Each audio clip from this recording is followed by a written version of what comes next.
How can I tell if there's mold in my home? So typically you can either smell it, which would be a cause for concern. At that point, we can do two things. One is called an air sample test, where we bring a little cartridge into the home and we suck in the surrounding air. We send that to the lab to determine what type of mold is in the air.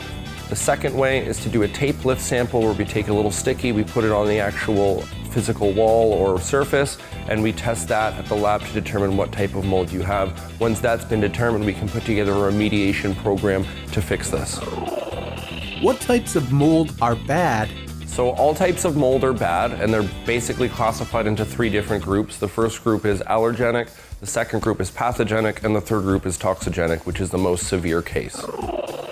When drying out an area, how long are the air scrubbers in a dehumidifier supposed to run for? Typically in a mold job, we have them run for 72 hours, which is industry standard. This is to make sure that we've dried out the structure and also to make sure that we've captured any mold spores that may be in the air.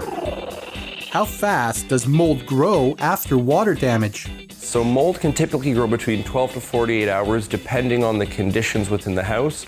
Ideally in dark, damp conditions it can grow a lot faster and can typically start within 12 hours. Can I get rid of mold by washing it with bleach? It is not recommended to wash any of the mold that you have with bleach. A lot of homeowners will do it though.